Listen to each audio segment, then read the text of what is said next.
سبحانك لا علم لنا إلا ما علمتنا إنك أنت العليم الحكيم. اللهم ارزقنا علما نافعا ورزقا طيبا وعملا متقبلا. اللهم أرنا الحق حقا وارزقنا اتباعه وأرنا الباطل باطلا وارزقنا اجتنابه. Amma ba'd, hörmetlik, muhterem cemaatlerimiz. Ötken nöbetlik dersimde men Sure Ali İmran'ın merkezi idisi, ya ki Sure Ali İmran neme deydi degan to'g'risida bir so'zlab bergan. Sure Ali İmran'ın umumiy mazmunini bir kalimaga chaqlagan vaqtda nima deganligini kimning eshitib ekan? Söyle, İmran nimini bildirmekçi bizge? Tevhid. Tevhid olan başladı. Elif, lam, mim, Allahu la ilahe illa huvel hayyul qayyum diyen kelime. Anan dinkin huvellezî yusavvirukum diyen ayette. Şehidallahu ennehu la ilahe illallah. Onun dışkı kıtımdelik. Anan dinkin inne hâzâ lehuvel qasas diyen ayet yeni bir kıtım keltirdi. Bunu bayan kıldı. Onun dinkin ayetninki sözünün nima uchun Ali İmran deb atilib qolganligini buni bayon qilgan bo'ldik. 100dan ortiq oyatda Alloh subhanahu va taolo payg'ambarimizning tili orqali İsa alayhissalom, ya'ni İmronning navrisi bo'lgan İsa alayhissalomni Allohning o'g'li deb da'vo qilgan shu kofirlarga tavhidni bildirish uchun, tavhid kitob qilish uchun qul ya ahlal kitob, qul ya ahlal kitob natchiqatim xitob qilib Nasaralarga xitob qilgan bu tavhid chaqirganligini buni bayon qilgan bo'ldi. Andan keyin tavhidni zodi qanday saqlab qolamiz degan mazmun to'g'risida uning to'g'risida so'zladi Ali İmronda. 3 narsani orqali saqlab qolamiz dedik. Birinchisi val takum minkum ummatun yad'una ila al-khayr. Al-amru bil ma'ruf wan nahyi anil munkar. Yaxshilikni buyruq, yomonlikni to'sish. Ikkinchisi al-vala val bara. Ya eyyuhellezine amenu la tettehizu bitaneten min dunikum la ya'lunukum khabala degan oyatdan boshlab Alloh subhanahu va taolo kimni do'st tutish, kimni dushman tutish, kimiki dushmanni dushman bilmasa, do'stum deb bilmasa, uning tavhidiga iymoniga daxl taruz yetadiganligini buni bayon qildi. Undan keyin bu tavhidni saqlab qolishning eng tutqisi bo'lgan jihat to'g'risidagi va idg'adawta min ahlika tubawwi'ul mu'minina degan oyatdan tortib Alloh subhanahu va taolo jihat to'g'risida so'zlab, bu jihat bo'lmasa bu tavhidimizning foydasi yo'q. Bu tavhidni saqlab qolgan birdan bir tutqum o'sha jihatdir deb buni bayon qilgan bo'ldi. Bu 3 narsani tutgan vaqtda bu tavhidingiz kamil bo'ladi va saqlab qola olasiz deb kelib. Eng oxirida hammasini yig'inchoqlab 200-oyatda ya eyyuhellezina amanu isbiru va sabiru va rabitu vattaqulloha la'allakum tuflihun. Ey mu'minlar, sabr qilinglar, texmi chin sabr qilinglar. Sizlar ribat turinglar, ya'ni iymoningizda chaqnayt, chin turinglar iymoningni qo'g'dash uchun. Sizlar vattaqulloh, Allohdan qo'rqinglar. Sizlar dunyo va oxiratda najot topishinglar uchun deb mushu so'z Ali İmranni mushunchilik mazmunga yig'inchoqlab umumiy jihatdan mushuni bayon qildi. Bugun so'zlamoqchi bo'lganimiz Baqara surasi.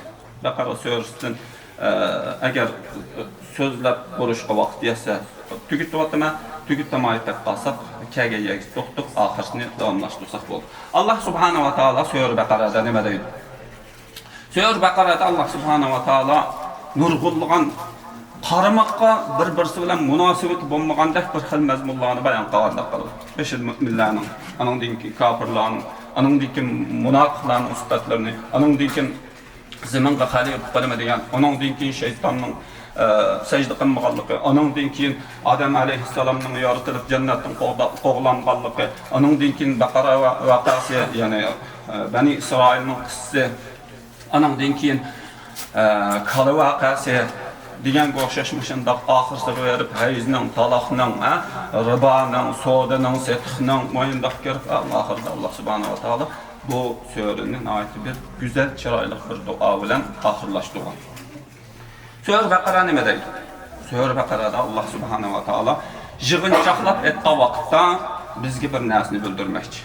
U bo'lsa-mu Allah subhanahu wa taala va Allohning rasuliga mutlaq holatda hech qanday taraddudsiz va e'tiroz bildirmasdan taslim bo'lishni o'rgatadi. Beşede Allah subhanahu wa taala nima deb boshladi desa alif lam mim zalikal kitab la rayba fi. Siz mümin bolsanglar, haqiqiy taslim bolsanglar, mening barligimga va mening payg'ambarlarimga iymon keltirsanglar, bu kitobda shak yo'q. Deb buni bilan boshlab kelib, müminlarning sifatini bayon qildi. Müminlar, ya'ni hech qanday shak keltirmay turib iymon keltirdi deb, buning ichida iymon keltirishning eng cho'ng yuqori pallasi bo'lgan g'aybga iymon keltirdi va oxiratga iymon keltirdi deb bu ishga keldi. Namozni o'qidi, nafaqa qiladi, u gapni nima dedi. Ammo shularning ichidagi eng biz ko'rib baxmagan, hech qachonimiz oxiratni ko'rib baxmadik. Ba'zi g'ayb ishlarni bilmaymiz. Shuningga ham hech qanday taraddudlanib qolmasdan, hech qanday e'tiroz bildirmasdan mu'min degan, men mu'min deb da'vo qilgan odam buni iymon keltirdi, taslim bo'ladi deb buni bayon qildi. Mü'minning sifatini so'z Nisoda fala va robbika la yu'minuna hatta yuhakkimuka fima shajara baynahum thumma la yajidu fi anfusihim harajan mimma qadayta wa yusallimu taslima. Rabbim bilan qasam bo'lsinki, ular iymon keltirgan bo'lmaydi deydi. Qanday bo'lsa hatta yuhakkimuk, hattaki sen ularning orasida talishib qolgan masalalarda, har qanday bir masala bo'lsa, talishib qolgan masalalarda seni hukm chiqarishga taklif qilmoqchilik va sen chiqargan hukmga qalbida bir zarrachilik bir narsa qanmagan darajada iymon keltirmagichilik va tamoman taslim bo'lmoqchilik va yusallimu taslima, ular mu'min bo'lmaydi deb shunday degan. Mu'minning sifati mana shu. Taslim deganimiz shu. Taslim degan Uyg'urchada, arabchadagi lug'at ma'nosi nima desa,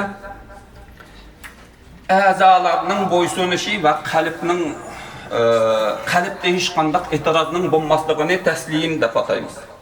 Tamamen bo'ysunish deb ataymiz. Mushuni bayon qilmoqchilar.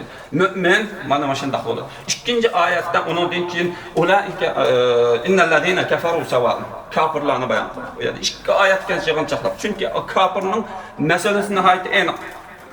Masalasini o iymon keltirmaydi. Xatamallohu ala qulubihim. Onunğa anzartahum am lam tunzirhum.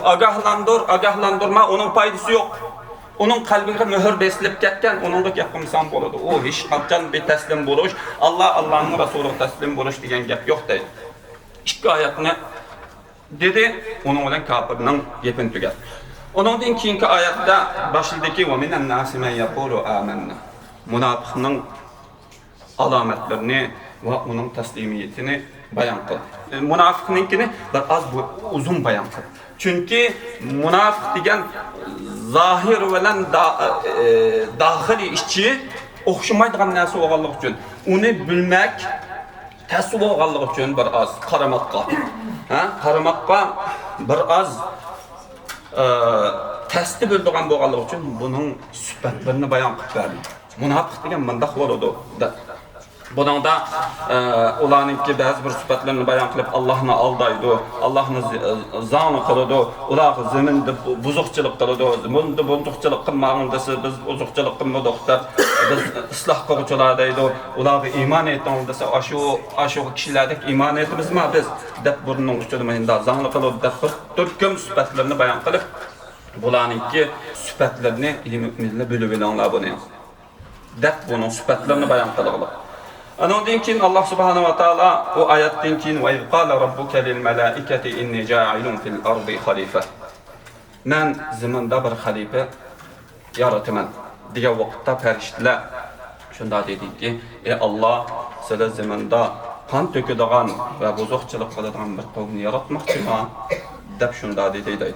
Bu yerda farishtalar e'tiroz yuzidan emas, istifham belirliş yüzünden so'ragan deb Ibn Kathir rahimahulloh tarjimasida da shunday deydi. Bu yerda e'tiroz emas, sizlar shunday yordamlama deganga o'xshash emas bu yerda vaqtini. Bu yerda belirlish bu shunday bir odamni ilgirki ummatga o'xshash shunday bizden ilgari odamdan ilgari yaratilgan bir qavmlar shunday zaminda buzuqchilik qilgan, yeni yaratsa shunday qilib qoladimi deganga o'xshash bunday shaklda so'ragan deb shunday degan. Çünkü ular itiraz bildirmez. La ya'sunallaha ma amarahum ve yef'aluna ma yu'marun diye bir ayet şunda deydi. Ular buyurulgan narsa qat'iy xilaf qilmaydi. Nimani buyursa shuni qiladi deb shunda degan. Bu yerda farishtalarning taslimiyatidan qalu subhanak, sen ham poksan, deb şu farishtalarningki bir taslimiyetini özünü Allah subhanahu va taologa topshirganligini bayon qilgan bu yer. Ondan keyin Allah subhanahu va taolo Adem alayhissalomga bütün farishtalarni sajda qilishga buyurdi. Bu yerda bütün farishtalar Allah subhanahu va taoloning buyrug'iga taslim bo'lib, qana qiladi, sajda qiladi. Kim sajda qilmaydi? İblis. Shuning uchun Allah subhanahu va taolo bu yerda taslimiyatga kelmagan iblisni bu yerda bayon qildi. Ondan keyin Allah subhanahu va taolo bayon qildiki: "Va qulna ya Adam uskun anta va zawjukal jannah" degan oyatni boshladik. Biz Adem ayoliga jannatda yashanglar dedik. Ammo ma daraqqa yaqin kelmanglar.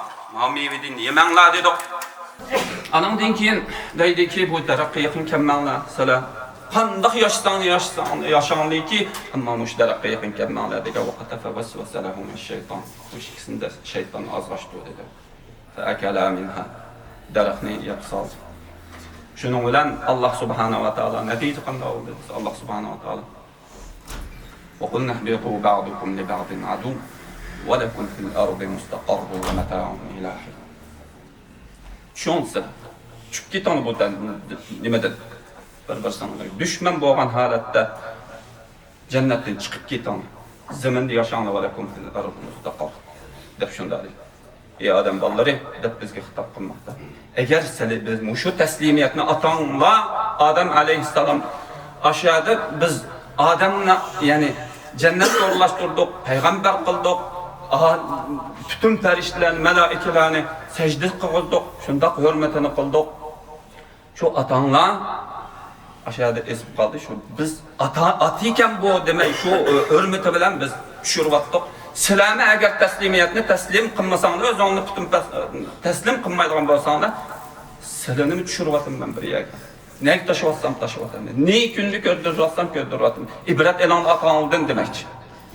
Atağıldın ibret elan demek. Anından keyin Allah subhanahu wa ta'ala yeni bir ayetine başlaydı. Ya bani İsrail, uzkuru ni'meti allati an'amtu alaykum. Ve awfu bi'ahdi. Ufi bi'ahdi. Ve iyyaya farhabun. Bani İsrail'in kıssını başlaydı. Evvel Bani İsrail'ga özüge Allah subhanahu wa ta'ala ulağa ata qilgan nimetlerini bir-birden sanab o'tdi. Anda qilmanglar, shukr qilinglar ma bergan ne'matlarimga deb. Va men tushirgan kitobga va amanu bima anzal. Ma kitob iymon keltiringlar. Va la talbisul haqqa bil batil. Haq bilan nohaqni aralashtirib atmanglar. Atamuruna an-nasa bil bir. Yaxshilik buyurib o'zingni unutib qolmanglar.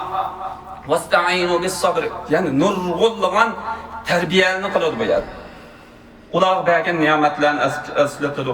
İkinci qatim yana deydi ya bani İsrail, uzkuru ni'mati alaykum. Men sizlarga ato qilgan ne'matlarni qayta eslab chiqinglar deb qaytalatdan ikkinchi qatim yana bir qatim takror qiladi. Shunda bayon qilgandan keyin Allah subhanahu va taolo bularningki ba'zi bir qissalarni Musa aleyhisselam bilan bo'lgan qissalarni bayon qilgandan keyin anandan keyin Bani İsrailninki bir so'zni keltirdi. Va qultum ya Musa lan nasbira ala ta'amin wahid fad'u lana rabbaka yukhrij lana mimma tunbitu al-ardu min baqliha wa qithaiha wa fumiha wa adasiha wa basaliha degan oyatning oxirigacha. O'z vaqtida sizlarga shundoq isli taomlar berib şundan nimetlendirsek, sizler biz bu bir xil taam yani bir zerikip ketdik biz. Biz her xil narsani yegimiz kelib qoldi bizningki. Bizningki baqil deydigan narsalardan, anondan keyin tarxanak, samsa, adas, piyoz deganga o'xshamada ko'ktatni yegimiz kelib qoldi. Kunda taranji bilan bödünni niyat zerikib qoldik deb shundoq dedinglar. İsyankarlık qildinglar. O'zingning payg'ambariga isyon qildinglar sizlar. Shuning bilan dedikki ihbitu misran fa inna lakum ma sa'atum. Ikkinchi qatim ihbitu degan kalimani ishlatdi Alloh subhanahu va taolo. Birinchi Adem alayhissalomga ishlatgan. Qul nahbitu ba'dukum li ba'din adu. Ikkinchi qatim ihbitu misran fa inna lakum ma sa'altum. Unda bo'lsa Sizlarga bergan ne'mat shukr qilmasanglar, tuzkorlik qilsanglar, nankorlik qilsanglar, tushinglar shu bir shaharga, Misrga tushing. Shu yerga tushinglar, siyada sizlar istagan narsa bor. Deb ularni chiqaryapti deb shunday. Buni nima uchun Alloh subhanahu va taolo buni xalq qilyapti desa, zalika bima asaw wa kanu ya'tadun. Ular zalika bi annahum kanu yakfuruna bi ayatillah. Bunun sababi axirgi natija nima bo'ldi desa, ular Allohning oyatlariga kafir bo'ldi, payg'ambarlarni o'tdi. Shuning sababidan Alloh subhanahu va taolo ularni bu kunga qo'yib qo'ydi. Deb buni bayon qildi. Andan keyin yana bularga Allah subhanahu wa taala yana bir ishni bayon qildi. Shanba kuni baliq tutmaslikni farmon qilgan edi. Shanba kuni baliq tutmaslikni farmon qilgan edi, ammo Bani Isroil hiyla ishlabdi. Tamam dedi, ammo adoq qildi desa, haliq to'rni juma kuni sep qo'ydi ekan, haliq cheklangan rayonga. Ha? Andan keyin shanba kuni bir kun qo'yib qo'yib, shu yakshanba kuni atagandimiz deganda shunda suzib oldi ekan, baribir yana oxirida shu shanba kuni kelgan baliq uni tushib qoladi ekan. Shuning bilan bir hiyla ishlatdi. Hiyla ishlatganligi uchun Alloh subhanahu va taolo qanday qildi desa, faqulna lahum kunu qiradatan khasiin. Mushuning meni gapimga kirmaganligingiz uchun, taslimiyatsizda tepilmaganligingiz uchun har maymun bo'lib ketgan deb Alloh subhanahu va taolo bularni har maymunga mubaddal qilyapti deb shunday deydi. Bugungi kunimizda mana shunga o'xshash kishilar bormi desa, Alloh subhanahu va taoloning shariatiga hiyla qilib, Alloh subhanahu va taoloning keltirgan nasllarga va payg'ambarning keltirgan nasllarga bir yerdan bir hiylan tepib, hiyla shar'iyda bir narsani tepib, meningcha bo'lamikin yoki falonchimikin deganga o'xshash Allohning nazarida, Rasulullohning nazarida nima da'vatidu degan gapni bir taraf qarib qo'yib, menchi bo'lsa yoki falonchicha bo'lsa deganda mushunda so'zlar orqali Alloh subhanahu va taoloning taslimiyat ko'rsatmaganlarning hali xuddi ash Bani Isroilniki yawmus sabtida, ya'ni shanba kuni ro'z tutmagan, tutmaslikqa farmon qilingan shu farmonga isyon ko'taygan bilan o'xshash bo'ladi.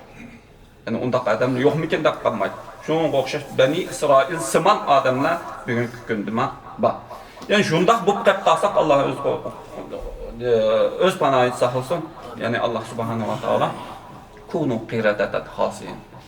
So'rtimiz mubaddal bo'lib ketmasa-ma, maymunning kundan neri kunga qolib qolamiz. So'rtimiz mubaddal bo'lib ketmagan taqdirdami, maymunning neri kunda qolib qolamiz. Shuning uchun buni qattiq diqqat qilish kerak. Allohning rasuli desa sallamna oyatning oxiri sami'na va ata'na deb oxirlashtirdim shu so'rning oxirida. Sami'na va ata'na mu'minning bir sifati sami'na va ata'na. Sami'na bilan to'xtab qolmadi. To'xtab qolmadi. Va ata'na biz bo'ysundik. Tamamen bo'ysunduk. Bizning badanimizmi bo'ysundi, qalblarimizmi bo'ysundi buningga. Ya Alloh deb oxirdan shuni so'zni ishlatgan. Shu sifatda bo'lgan chaqda butun taslimiyat shu chaqda tepiladi insonda. Mu'min men degan kishilar. Xo'sh. Andan keyin Alloh subhanahu va taolo texmi bir uchuq bir misolni keltirdi. Taslimiyatga aloqador. Bu vasiyani Bani Isroil bilan aloqador bir masala. Alloh subhanahu va taolo deydi: "Va iz qala Musa liqaumihi innalloha ya'murukum an tadhbahu baqara." Alloh subhanahu va taolo sizlarni Musa alayhisalom dedi, o'z qavmiga sizlarni Alloh subhanahu va taolo bir kala bo'g'izlashqa buyurdi deb shundoq dedi. Ular dediki, payg'ambar mush buyruqni qilyapsa, ular nima dedi desa, qalu atattakhiduna huzuwa. Bizni zonni qilyapmiz sen deb shundoq dedi. Bani Isroilning degan gapga qarab baqsaq, endi bala o'zining atsig'im demaydi. Manda yormasligini qilmaydi. Qalu atattakhiduna huzuwa. Musa alayhisalom dedi, qala a'udhu billah. Alloh nom bilan panoh tilayman. Unda demedim. An akuna min al-jahilin. Jahillardan bu qilishdan qo'rqman deb shunda dedi. Qalu lana rabbaka yubayyin lana ma hi. Unda was qandoq qilni bo'g'izlaymiz deb bergindi. Qala innahu yaqulu innaha baqaratun la faridu wa la bikr. Behmi çoğum emas, behmi kichik emas. Awanun beyne dalik. Orta hal bir kalını boğuzlanla dedi. Fef'alu ma tu'marun. İşte kılınmağını da şunda dep ketdi. Fef'alu ma tu'marun dep ketdi. Buyurulğanın tez orundanlar, sorap jümanglar, egizmi, pakami, seyrifmi, qizilmi, ya bunda emas, ishkalimi, erkak kalami emasmi. Qil deganken sallamna deb berib qilasan deb shunda. Faf'alu ma tu'marun degan kalimani ishlatdi. Yani Bani İsrail'in dedi. Qalu ud'u lana rabbaka yubayyin lana ma hiya. Qala innahu yaqulu innaha baqaratun safra. Seyrif kalimi deb shunda so'rashdi. Rengin deb dedi. Şunun bilan dediki seyrif kalam. Qaragan kishi bir huzur aladan aytdi. Xush chiroyli kalam tepon dedi. Ilgirkeden texima shart qandaqdi, so'ragan siri shart o'rlapmadi. Anandan keyin dediki yana so'r. Yana qandaq kalib bilanmadik biz deb. An vaqtida qilib yana so'r. Innal baqara tashabaha alayna. Kalla birisiga o'xshab turdi biz faqat bilanmadik deb. Yana qilib uni dedi va inna inshaalloh la muhtadun. Qala innahu inshaalloh degan bo'lsa shu navbat deydi. Hargizmi qilinmaydi bu o'rinda demaydi deb shunda dedi. Qala innahu yaqulu innaha baqaratun la dalulun tuthiru al-arda wa la tasqi al-harfa musallamatun la shiyata fiha. Deb buni oxirda qalin tepib ish qanday batında anaxirda badinda baratal moyuma boshqa rang qolgan olsa olmaydi. Super battal axna niqadak ax tukarlışıp qalsın bo'lmaydigan shartni qo'yib qo'ydi. Yani zimindimi ishlatmagan, ya ag'bog'ini ishlatmagan shunda bir kala olsun deb qilanmagan tas deb qoldi. Shu kalini oxir ash bir yerdan birisining bir kalisi bor ekan, tafsirda shunda deydi, ash kali bilan tang oltin berib, aran tas deb akirib shuni bo'g'izladi dedi. Fadabahuha oxirda shu bo'g'izladi, qilanmagali tas qoldi deb shunda dedi. Va ma kadu yaf'al. Bu Bani İsrail'nin yeni bir misali. Mümin musulmonga Allohning rasuli qachoniki bir ishni qiling desa, shuni darhol ijro qilish kerak. Bir yo'l izlab, uni bir qimmaslikqa yoki bir azroq qilishga bir yo'l bormadi. Yoki ba'zi odamlar buni so'radim. Fatavani so'rab keldi. Bu harammi? Haram bo'lsa, bekormi, bo'sh harammi, makruhmi yoki ya mubahmi ya ba'zi qismi bo'lgan ba'mandaq yo'q, undaq emas. Siz kimga asi bu bir ishning hukmini so'ramay, siz bu ishni kim uchun qilayotganligingiz va bu ishni qilish jarayonida kimga itoat qilayotganligingiz va kimga asi bo'layotganligingizga qarangdaydi o'rganlarimiz. Makruh bo'lsa, qilib ma'qul deb tamakin chekib. Makruh desa ma'qul. Anondan keyin harom desa, uningda to'xtaydigan yoki makruhlik tarafdan tutib tamakin nimasida, hukmida haram deydigan bu tarafini ko'zga ilmaydigan mundaq ahvol emas. Buningki shu makruh bo'lsa, makruh degan yomon ko'rilgan degan gap, kim yomon ko'rdi desa Allohning rasuli yomon ko'rgan degan gap. Şu kimga asi bo'layotganligingizga shuningga qarang deb shundoq deydi. Ondan keyin Alloh subhanahu va taolo bu qissalarni bayon qilib bo'lgandan keyin surning 122-oyatida yana Bani İsrailga bir xitobni qildi. 3-qatim ya Bani İsrail, uzkuru ni'mati alaykum اذكروا نعمتي التي أنعمت عليكم وأني فضلتكم على العالمين. من sizge bergen Bani İsrail sizlarga bergen ni'matini aslan sizlar. Sizlar zimminda boshqa millatlarga qaraganda fazilatli yuqori tabiqada yaratmadimmi? Shuningga qaranglar deb Alloh subhanahu va taolo buni 3-qatim takror qildi. Bu Bani İsrailga hamda nəhayət qattiq agahlandırış bo'lgan edi. Shuning uchun Alloh subhanahu va taolo qayta agahlantirib, shuningga bo'ysunmaganda oxirida qanday qilyapti desa, "Va duribat alayhimuz-zillatu wal-maskanatu wa ba'u bighadabin minalloh." Zimanda sal harb ketandir. "Va duribat alayhimuz-zillatu", zilla degan zillat shu. Harb bechoruq ketan zamanda va sizlarga Allohning g'azabi bo'lsin deb Alloh subhanahu va taolo bu Bani İsrailga mushu la'natni Alloh subhanahu va taolo tarafidan urilib etilgan.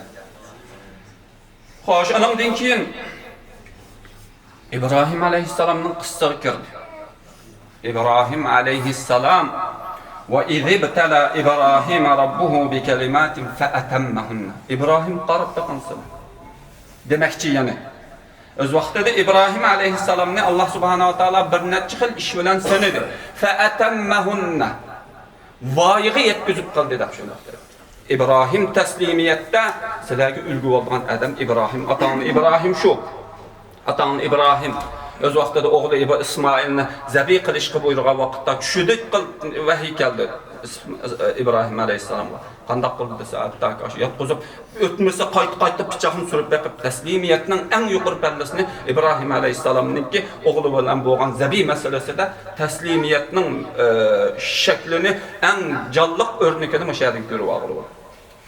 Anından keyin Allah subhanahu wa taala yürek barısı olan oğlunu ayağı bilen yani eğer ayağını çöl cazirge aparıp taşladı böyle ikkilenmey aparıp taşlayıp bitip akı karma yenip gitti. Teslimiyetinin en yukarı pəslisini nerede gösterdi dese İbrahim aleyhisselam yeni bir takım bir şehir gösterdi. Anından keyin inni muhacirun iley yeni bir ayette şunda deydi İbrahim aleyhisselam asli Irak'ta bir yerde yaşayan Namur naifat zor nımqalan dekin Allah subhanahu wa ta'ala hicret buyurgan. Hicret kıldı. Hicret kılıp geldi hicretini kıldı da şundaq deydi. Hicreti de naifat müstehkem tuğdu. Yeni Muhammed dedi. Hicret de çıkan bolsa şu kadimimizde müstehkem duruşumuz gerek. Bu bir ibadet. O başka hicretinin nimelikini başka bir ders kısa oladı kayıtta. Hicretinin neye oladıqanlığı, qandaq oladıqanlığı, hicretinin yeni vasıfata oladıqanlığı, Mekke'ye gelgen için Mekke'den Medine hicret gelgenlerini ki Mekke'ye qaytışı ruhsat kılınmağından da koyuyor. Başka yağı birge, başka bir yağı birge, hicretinin Mekke nimeden tatbik oluşunun ilgin nimeki qaytıp geçişi gibi ruhsat kılınmağından. Ondan keyin İbrahim aleyhisselamga yana bir vaziyet topshirildi. Ka'bani bino qiling dedi. Ka'bani bino qiling dedi. Ka'bani bino qildi.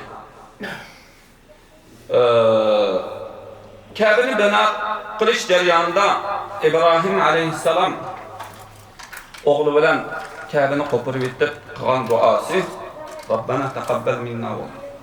Ey Allah bizdan qabul qilsala dedi. Ben kıldım, deplik taşı vatmadı. Biz bir ibadetini kısak şunun kabul oluşunu, kabul bulamımış ibadetim de Ka'bani qo'pirib atgan atımız İbrahim dua qilgan o'xshash. Shunda dua qilishimiz kerak. Teslimiyetning asnosida ham İbrahim aleyhisselam qo'rqib turgan. Rabbana taqabbal minna. Rabbana taqabbal minna innaka antas samiul alim. Rabbana waj'alna muslimin lak. Degan o'xshash oyatni oxirida davom etadi. Qolgan oyatni tarjima qilmayman. Andan keyin İbrahim aleyhisselamni Allah subhanahu wa taala dediki: "Wa laqad istafaynahu fid dunya wa innahu fil ahirati laminas salihin." Şu teslimiyetning barabariga biz İbrahimni dunyoda Halilullah deb tanladik deb shundaqday. Abul Anbiya peygamberlarning otisi de bu qalpaqni kaytdi. Bu unvanni berdi. Bu dunyoda berilgan unvan. Bu dunyoda berilgan unvan. Andan keyin va innahu fil ahirat. Ahiratda İbrahim minas salihin. Salihlarning qatorida deb shunday.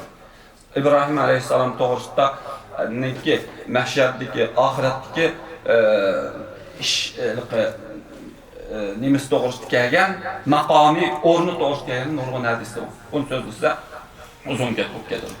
Shuning bilan Allah subhanahu va taolo Sura Baqaraning 121-oyatlari ikkinchi paraga yaqin kelib vaqt munosabati bilan bu yerda to'xtaman. Inshaalloh Allah subhanahu va taolo canımız tenimiz o'qib qolsa, yana nisb o'qib qolsa, Sura Baqaraning oxiridagi teslimiyetning qanday bo'lganligi. Ya'ni kimlar teslimiyet ko'rsatdi, kimlar teslimiyet Allah subhanahu va taolo va Allohning rasuli kim teslimiyet ko'rsatmadi? Onundan keyingi yana ba'zi bir masalalar bayan qılındı. Ona ait en uzun ayet 286 ayet. Muşnada Sure Bakara nima deydi o? Yani inşallah kelerki nöbetki dersimiz qılımız. Ve ahiru davana enilhamdülillahi rabbil alamin.